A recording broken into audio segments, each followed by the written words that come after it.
Look at all this loot! DJ, none for you!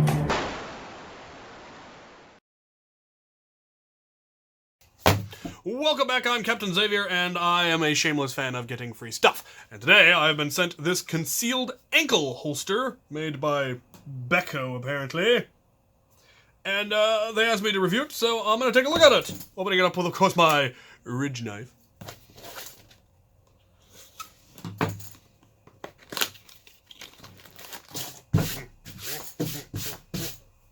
Filthy.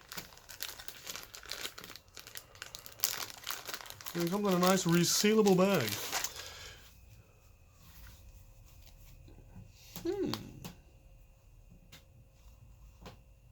Oh, wow. Huh.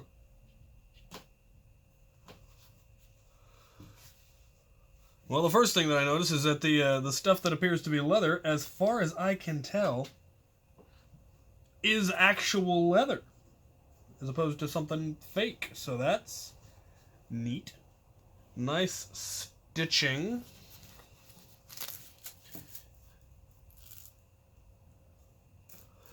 The inside is padded and has holes to let it breathe, because having it right up against your ankle would get a little uncomfortable, I imagine. Now, it actually has two straps, so it's kind of like a old style garters for men's socks, where it holds up the sock to keep it from sliding down. So this part goes above your calf, and this part goes around your lower shin, I think. We're going to find out here in a minute, and we'll see how well it works. So I'm going to try putting it on. It's got a little bit of stretch to it, but it doesn't have any way of adjusting it other than the fact that there is a large amount of Velcro that you can then attach it to at whichever point you want. But once you've maxed it out, there's not much you're going to be able to do about that. So we'll see if this will even fit around my calves. I have very shapely calves, you see. All right. Yeah. See if I can get my leg up here.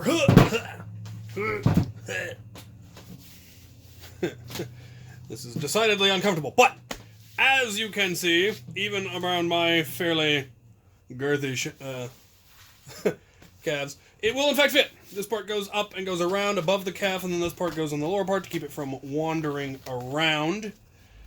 It has a retention step. It also does have what I assume is a magazine holder for, you know, because this is intended to hold a small pistol of some sort.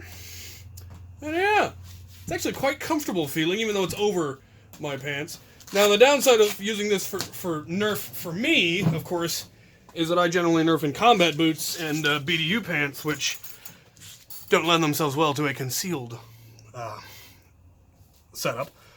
But if this would fit over my pants and over my legs, this will definitely fit the vast majority of sizes, and it goes down to small. I mean, that'll fit, barely fits around my arm at that point, which I suppose is another option as an arm holster. It's a little silly, but it would work. That is the point. Now, the big question, of course, is what blasters will fit in this? This is a fairly small holster, but we're going to see what we can get to fit in here. I probably should have grabbed some blasters beforehand, but I didn't, so I'm going to go grab them now. Alright, I've got a couple of candidates that I'm hoping will fit. We will see. Starting with the triple shot Boomco thing that I can't remember the name of.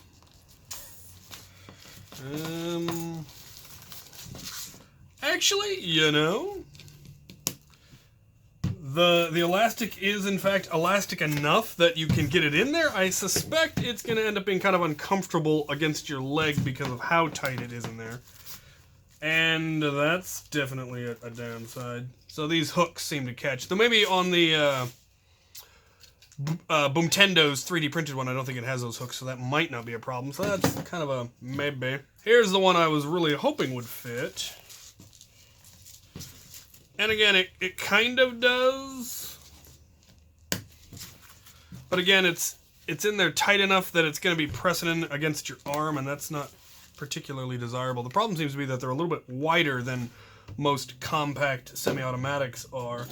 I've got a big shock that I have taken the shell off of, and I'm suspecting, yeah, there we go. Yeah. See, that one's actually a good fit. Fits in there nice and loosely, but the retention strap keeps it in. Though when you had it on yourself, it would be tight enough that it's not just going to fall out. So that might be a good way to keep a holstered big shock against those occasional pesky super zombies, or against shields if you have something along those lines. So yeah, with that removed, that fits nicely. It wouldn't fit with the shell on. And a jolt, well, a jolt's actually a little small for it, but yeah, actually the jolt's a little small for it. So not a whole lot of Nerf blasters that are small enough to fit in here, though the shell-less big shock fits pretty perfectly. I like that. That is pretty cool. Some of the now the micros are actually kind of wide as well, though, and blocky. So yeah, that's the one that I think fits the best. Now there's one thing that I want to try with this, and I gotta see if I can find a good candidate. So attaching it to a Nerf stock, there's probably a couple of different ones that would work fairly well. I have it here on a Recon stock that has the filler put in it to keep it from being wobbly. And then you have kind of what the Scavenger offered, which is a pistol holster on your stock. And in this case, you would have a single mega shot, rather than if you didn't have something, you know, as a master key, you could then have it back here in the stock. You could also hold a magazine in it. So yeah, it has some nerfy applications that I think are fairly nifty. I really like that way more than I probably should. That is probably, honestly, that's probably where that is going to stay, as a big shock holster on a stock of some kind, because it fits so nicely and it adds some functionality. I really like that. So all the links will be down in the description if any of you are interested in this, either as an actual concealed carry, because it is very, very comfortable for that if you wanted an ankle holster. It also works well, as you can see here, as a stock holster. You could also, like I said, put it on your arm if you wanted to. May have to work out how to keep that from sliding off. I'm sure I can find a way. Anyway, I like it. The Becko concealed ankle holster. Lovely. Check it out. Links, description. Thank you for watching.